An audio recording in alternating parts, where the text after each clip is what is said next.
Bienvenue sur le podcast des Montessori 7, Montessori à la maison.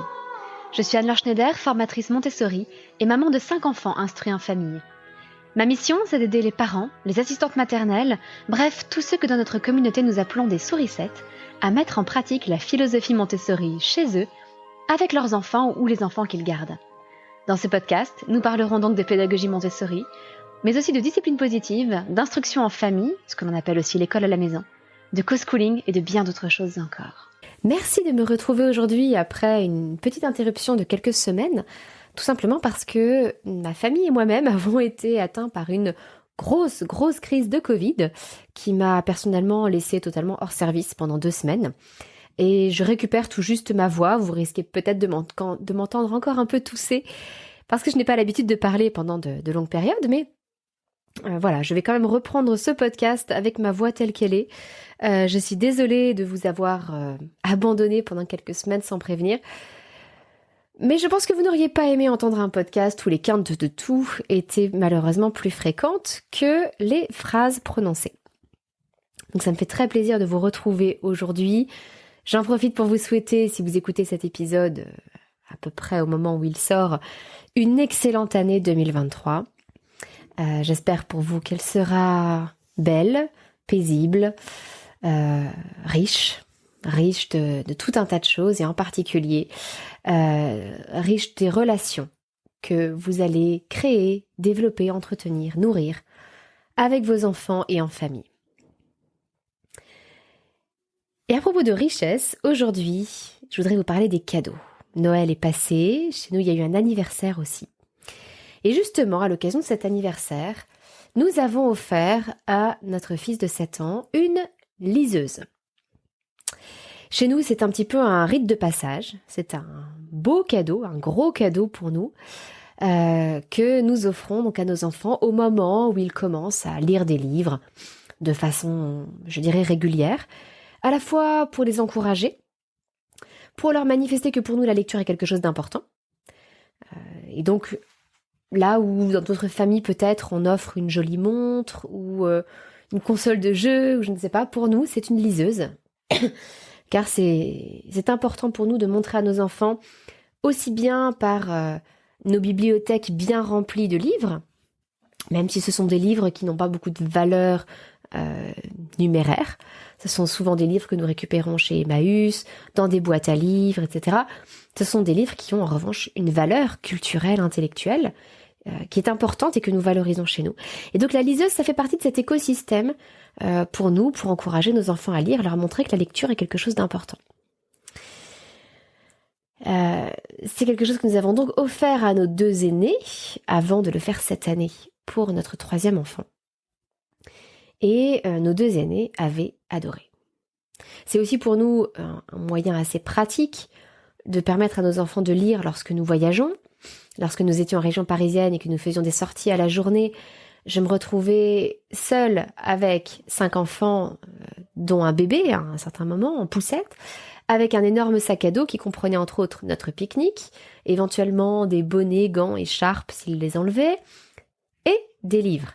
Alors il est plus facile pour moi de transporter une petite liseuse par enfant, du moins pour les grands, qu'une série de livres qui pèsent lourd.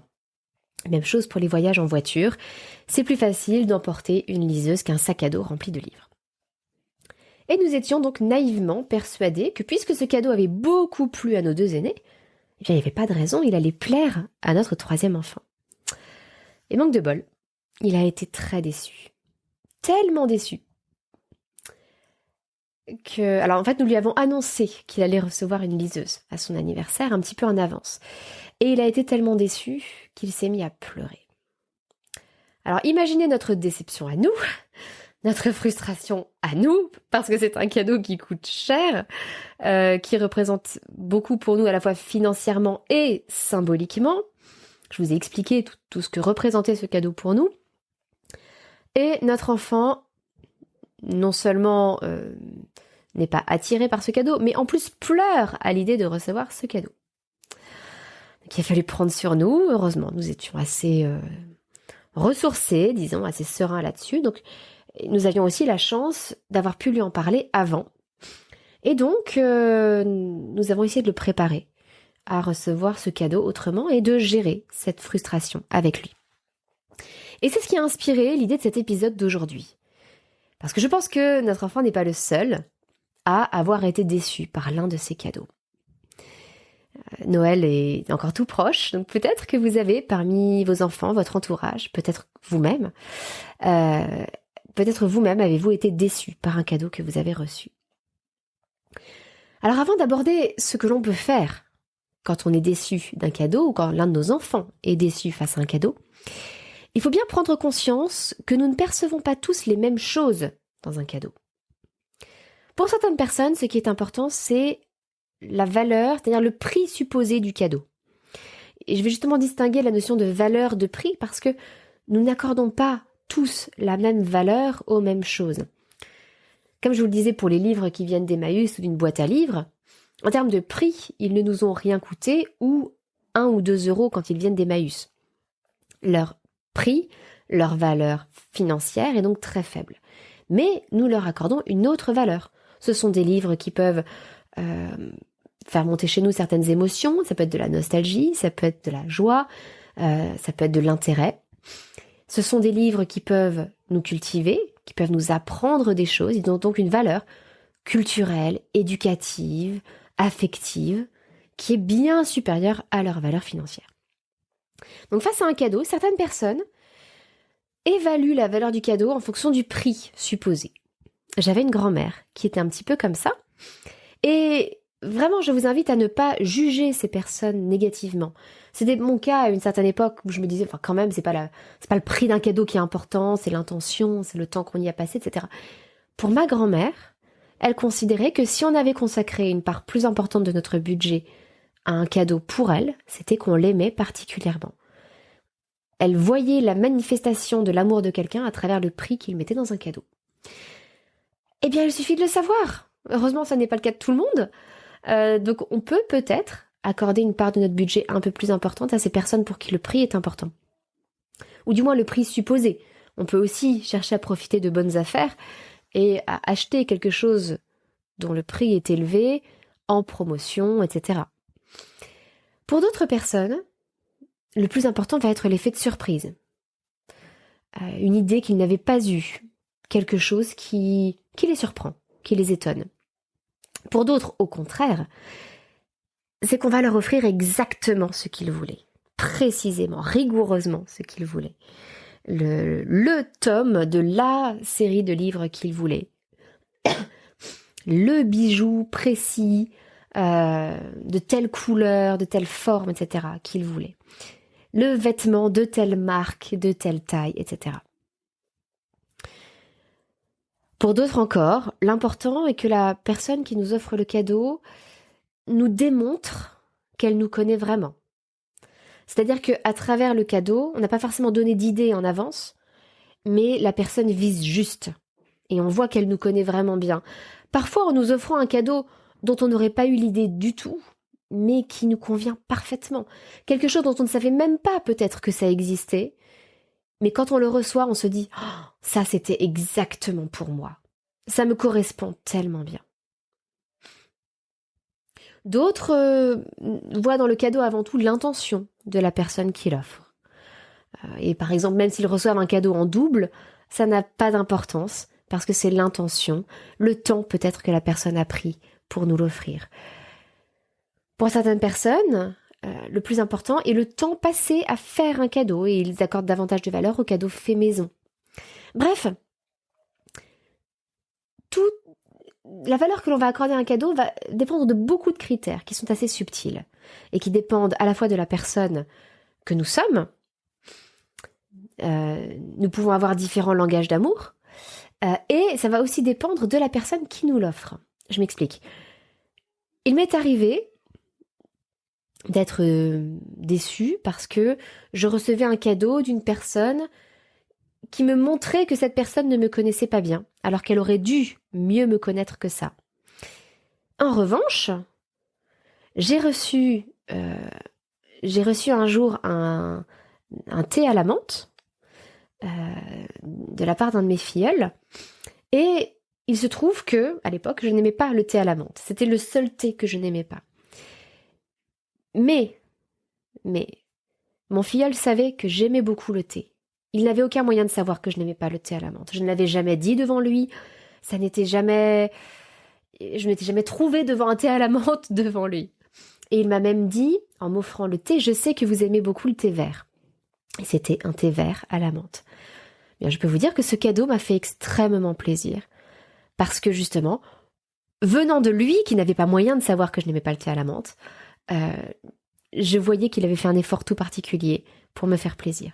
Non seulement en m'offrant du thé, en sachant que j'aimais le thé, mais en plus en m'offrant une variété de thé, le thé vert, dont pour le coup, il savait que j'étais très friande. Si mon mari m'avait offert une boîte de thé vert, là, je peux vous dire que ça ne se serait pas passé de la même manière. Je me serais dit, mais c'est pas possible. Après 13 ans de mariage, il me connaît toujours pas. Je lui ai répété je ne sais combien de fois que je n'aimais pas le thé à la menthe, etc. Là, ça aurait été très, très différent. Donc, vous voyez que la valeur du cadeau, la joie ou la déception que l'on va éprouver dépend du cadeau, de la personne que nous sommes, mais aussi de la personne qui nous l'offre. Et je dis bien que ça va dépendre aussi de la personne que nous sommes, car nous avons tous des langages d'amour différents. Et il est possible que les cadeaux ne soient pas du tout notre langage d'amour. Alors, si vous ne savez pas à quoi je fais allusion, il s'agit des langages d'amour de Gary Chapman. C'est un livre qu'il a écrit, dans lequel il explique que chacun d'entre nous a souvent un ou plusieurs langages d'amour privilégiés, c'est-à-dire des façons par lesquelles nous acceptons, nous ressentons, nous percevons l'amour que les autres nous portent. Ces langages d'amour sont donc au nombre de 5. Ça peut être les moments de qualité, les paroles d'appréciation, les actes de service, les cadeaux, je vous en parlais, et le contact physique. Donc, si jamais le cadeau n'est pas un langage d'amour privilégié de la personne qui reçoit le cadeau, peut-être qu'on peut envisager d'offrir autre chose que des objets physiques. On peut offrir un acte de service, proposer de garder des enfants un week-end, proposer de tondre la pelouse, de nettoyer la voiture, des choses comme ça. Peut-être qu'on peut offrir un moment privilégié, un dîner au restaurant ensemble, une sortie au cinéma ou au spectacle, une belle promenade en famille. Ça ne coûte rien à part du temps, mais ça peut être le langage d'amour de l'autre personne. On peut offrir un moment de contact physique, par exemple une bataille de paintball ou des choses comme ça. On peut aussi offrir un bocal rempli de petits billets avec des mots gentils ou des paroles appréciatives pour la personne dont c'est le langage d'amour privilégié. Bref, vous voyez qu'il y a de multiples critères pour savoir si un cadeau va plaire ou pas. Il est donc très difficile aussi d'anticiper et de savoir si un cadeau va plaire ou pas. Alors, maintenant qu'on a un petit peu déblayé le terrain, concrètement, qu'est-ce qu'on fait lorsqu'on est déçu par un cadeau ou lorsque notre enfant est déçu par un cadeau qu'il a reçu?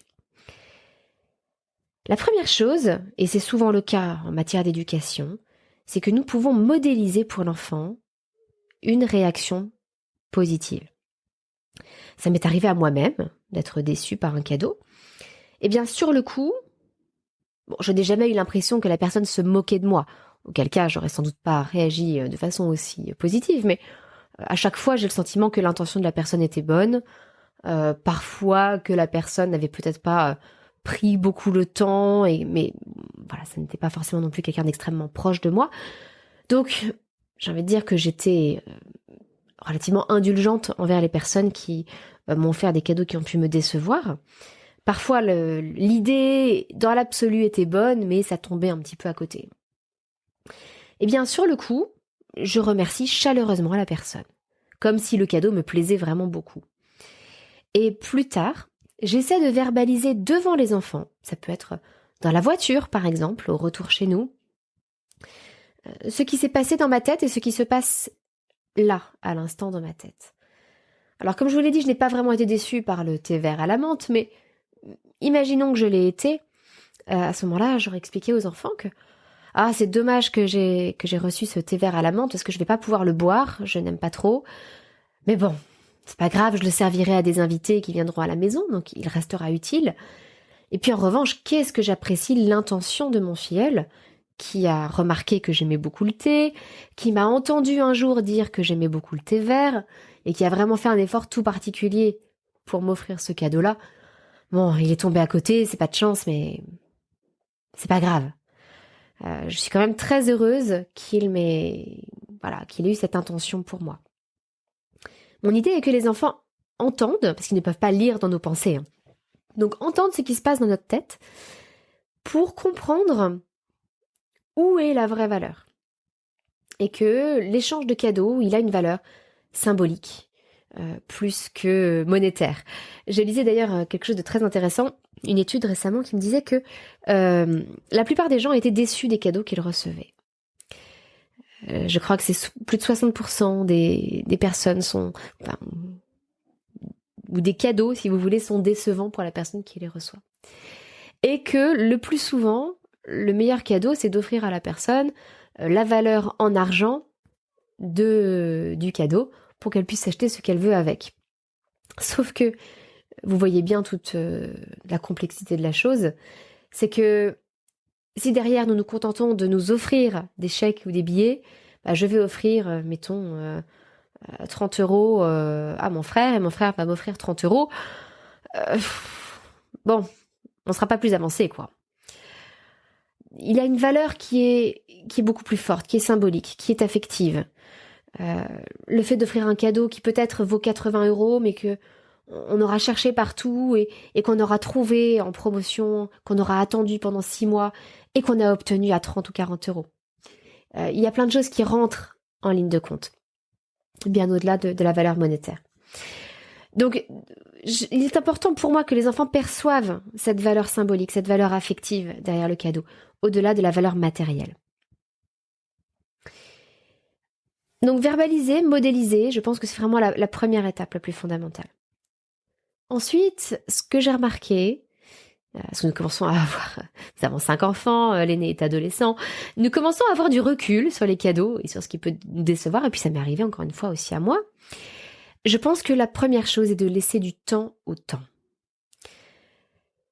Quand on est déçu, c'est une émotion qu'il faut digérer, cela prend du temps, il y a de la frustration, et ce n'est que plus tard, lorsque la déception s'est tassée, que l'on peut repérer d'autres aspects positifs au cadeau.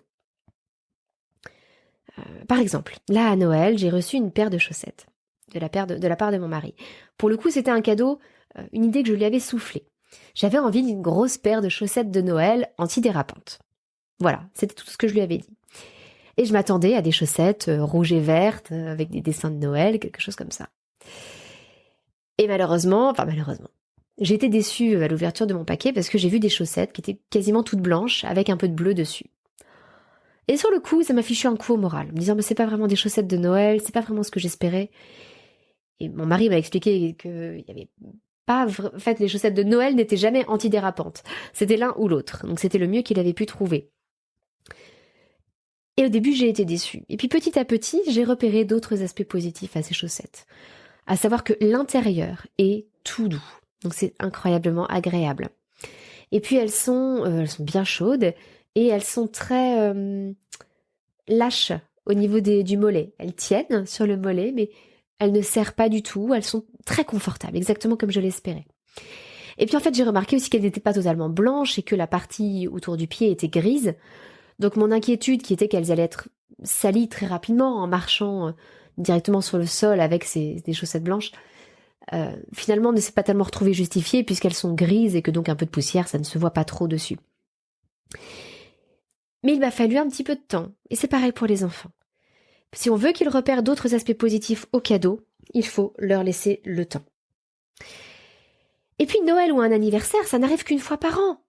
Donc on a le temps, ce cadeau, entre guillemets, il est valable pour une année entière. On a une année entière avant d'arriver au prochain Noël ou au prochain anniversaire. Ce qui va avec cette idée de donner du temps au temps, c'est de ne surtout pas insister tout de suite pour que l'enfant joue avec son cadeau ou l'utilise immédiatement. Il faudrait aussi éviter de le faire culpabiliser. Vous savez, sur le thème, quand même, tu aurais pu être reconnaissant, ça a dû coûter très cher, ça a pris beaucoup de temps à fabriquer. je suis sûre que ton grand-père, ta sœur, etc., a consacré beaucoup de temps à ton cadeau, beaucoup d'énergie, beaucoup d'argent. Parce qu'à ce moment-là, le cadeau va se retrouver avant tout associé à cette idée de culpabilité.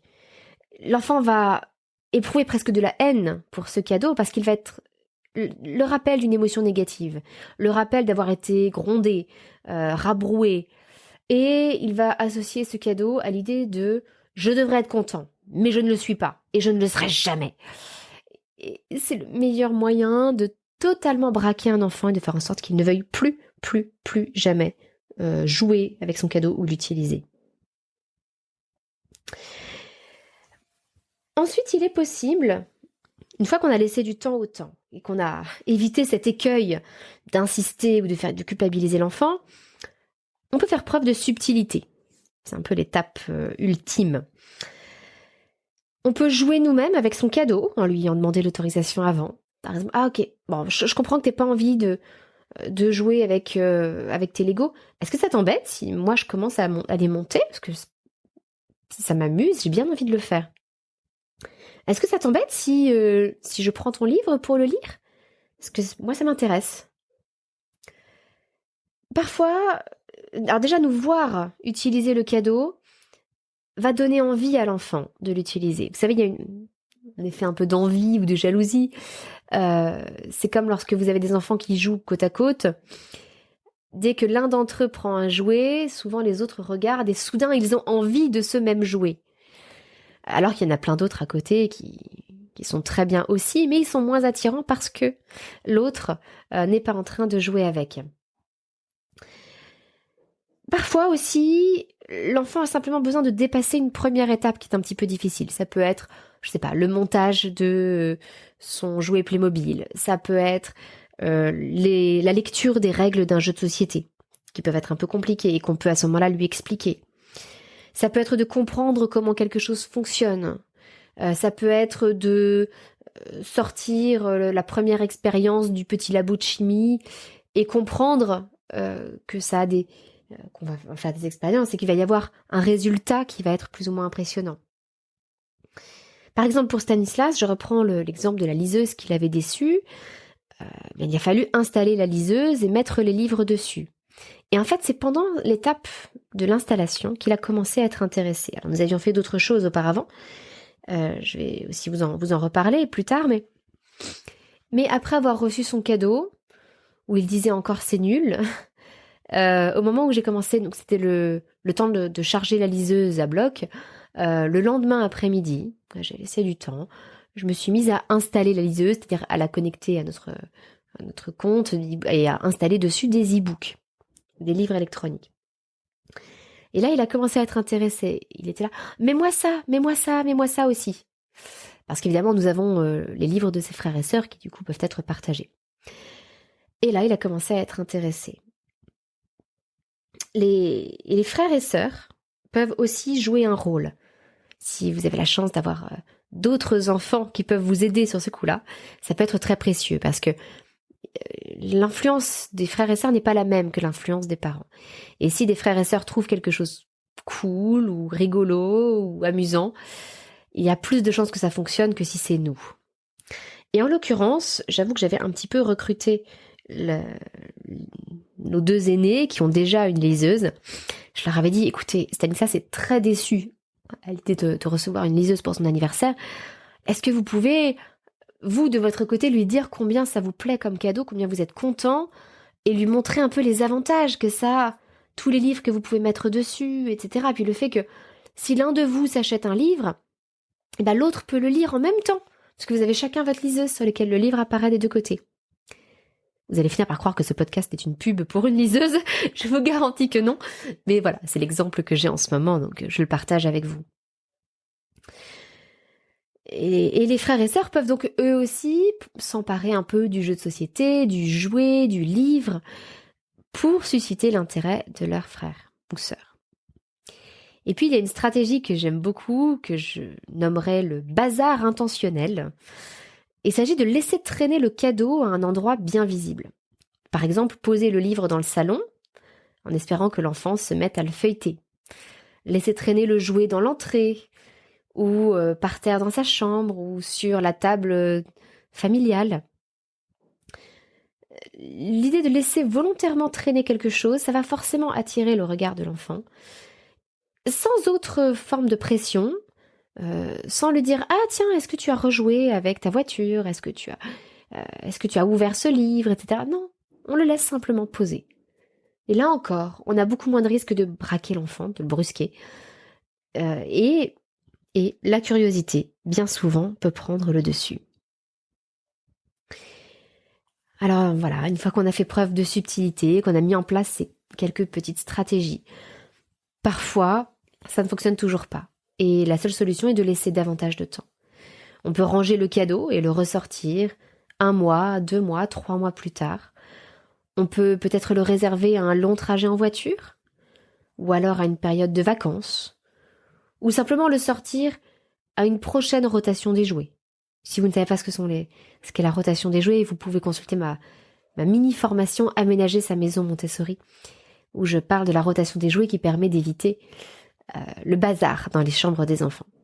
Ça facilite le rangement.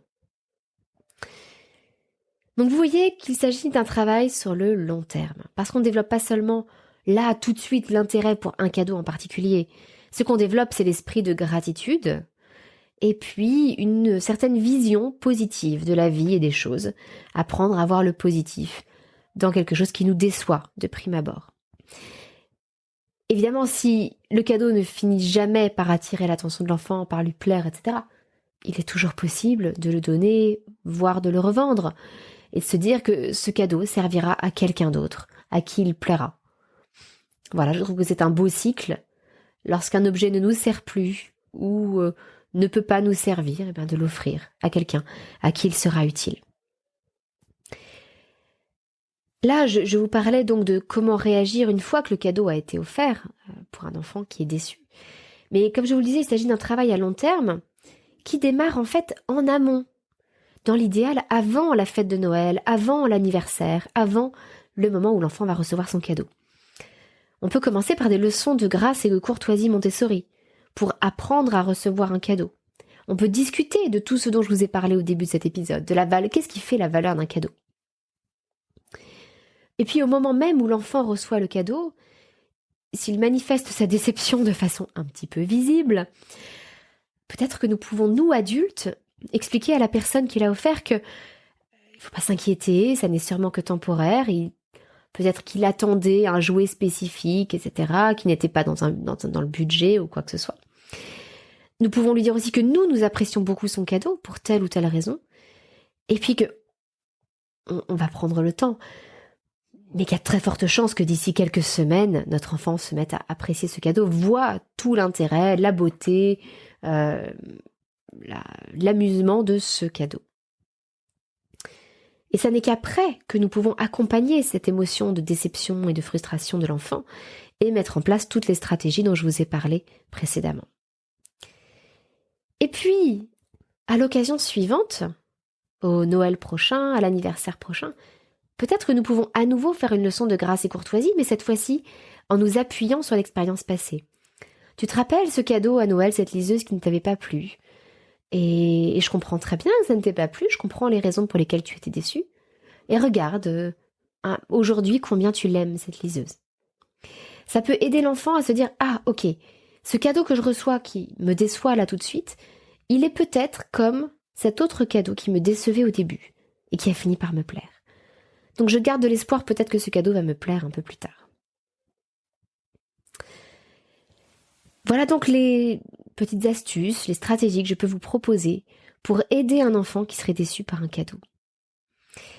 Et avant de vous quitter, je voudrais partager avec vous quelque chose qui me plaît beaucoup en ce moment et qui rejoint cette idée de bazar intentionnel dont je vous parlais un peu plus tôt.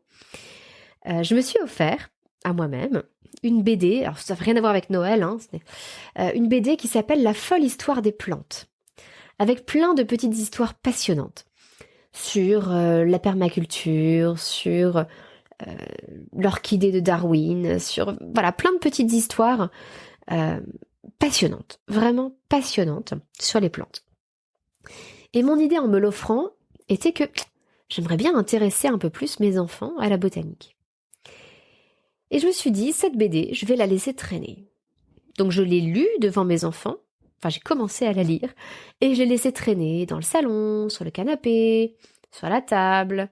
Je leur demandais, vous n'avez pas vu ma BD? Et en fait, mes 4 aînés l'ont prise à tour de rôle pour la feuilleter, la lire par petits bouts et la reposer. Et puis pendant une des conversations, je disais à mon mari, oh, c'est passionnant, tu te rends compte que on peut aujourd'hui suivre le trajet qu'ont parcouru des armées pendant la Première Guerre mondiale ou des conflits qui ont eu lieu bien avant, même pendant l'Antiquité, à cause des fleurs et des plantes qu'ils ont amenées avec eux, qu'on appelle des plantes polémocores, si je dis pas de bêtises, des plantes qui viennent donc d'autres pays et qui ont été amenées par des armées lors des batailles. Et c'est quand même fou de se dire qu'après tout, les guerres, avec tout le mal qu'elles ont pu faire, ont aussi contribué à une certaine biodiversité, ou ont pu au contraire faire venir des plantes invasives dans d'autres régions. Bref, il y a toute une réflexion derrière comme ça qui est passionnante. Et bien, je l'ai partagée à haute voix avec mon mari devant les enfants. Et donc voilà, objectif atteint. Même ma fille de 5 ans qui n'est pas encore capable de lire cette BD, l'a feuilletée. Et il rigole maintenant des petites blagues qui sont dedans. C'est une façon très rigolote d'apprendre des choses sur les plantes. Mais c'est là que le bazar intentionnel m'a permis de partager mon enthousiasme pour l'histoire des plantes et à susciter l'envie chez les enfants d'en apprendre davantage. Donc si vous faites un peu de co-schooling ou si vous pratiquez l'instruction en famille, c'est une stratégie qui a fait ses preuves et qui peut être très utile. Voilà, c'est tout pour aujourd'hui. Je vous souhaite à nouveau une excellente année 2023 et j'ai hâte de vous retrouver de façon à nouveau régulière, maintenant que j'ai retrouvé ma voix, chaque semaine, le mardi, pour un nouvel épisode. À très bientôt, votre petite sourisette, Anne-Laure.